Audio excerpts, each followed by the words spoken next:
बिस्मिल्लाहिर्रहमानिर्रहीम। क्या टोपी का हुक्म सिर्फ नमाज के लिए है? क्या नमाज में टोपी पहनना ज़रूरी है? बहुत से लोगों को हम देखते हैं कि वो आम हालत में टोपी नहीं पहनते, लेकिन नमाज के वक्त जेब से टोपी निकाल कर पहनते हैं या मस्जिद में पड़ी हुई टोपी पहनते हैं।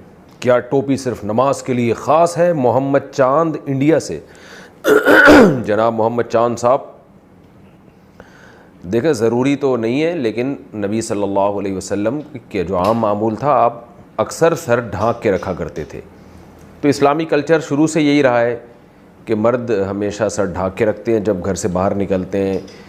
हाँ, अगर बिल्कुल एक नॉर्मल उसमें बैठे हुए हैं, या जैसे इंसान बाज़ दफ़ा ऐसी हालत में बैठता है ना कि वो ज़रा ईजी होके बैठता है, तो फिर ना पहने।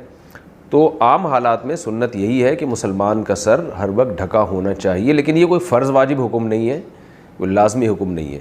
और नमाज में ज़्यादा ताकीद है। नमाज में सर, क्योंकि सर ढाँपना आदाब में से है, तो नमाज में जितने आदाब का ख्याल करेंगे उतना अच्छा है। बाकी ये कि मस्जिद में जो टोपियाँ पड़ी होती हैं वो पहनना, ये तो बिल्कुल गलत है। इसलिए कि एक ही टोपी 20-20 आदमियों के सरों पे घूमेगी, उस हर आदमी का पसीना अलग, हर आदमी की बदबू अलग। या तो एक दफ़ा एक बंदा टोपी पहने, उसको धो के फिर तो दूसरा पहने, ऐसा तो नहीं होता। और ये भी उसूली तौर पर गलत है कि एक ही लिबास कई कई लोग पहन रहे हैं। तो लोग कहते हैं ना कि टोपी, चूँकि बहुत से लोगों के जेब में टोपी होती नहीं है, तो वो बेचारे क्या करेंगे मस्जिद में आने के बाद, तो वो बग़ैर टोपी के नमाज़ पढ़ लें। किसी और की टोपी पहनने से बेहतर है आदमी बग़ैर टोपी के नमाज़ पहन ले।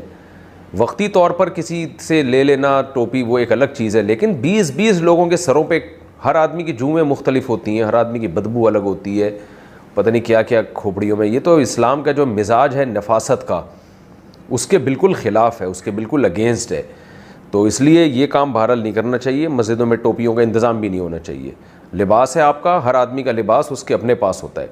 अब ये तो नहीं है ना कि आप कहीं शादी में जा रहे हैं और जनाब चलो एक दोस्त से पैंट उधार ले ली, समझ में आता है, लेकिन एक ही पैंट 20-20 आदमी अगर पहन रहे हों, यानी एक मुश्तरका पैंट रखी हुई है महल्ले में, जिसको शादी में जाना है वो पैंट पहन के जाएगा, तो एक ही पैंट 20-20 लोगों में थोड़ी घूमेगी। इसी तरह एक ही कुर्ता 20-20 लोग थोड़ी पहनते हैं।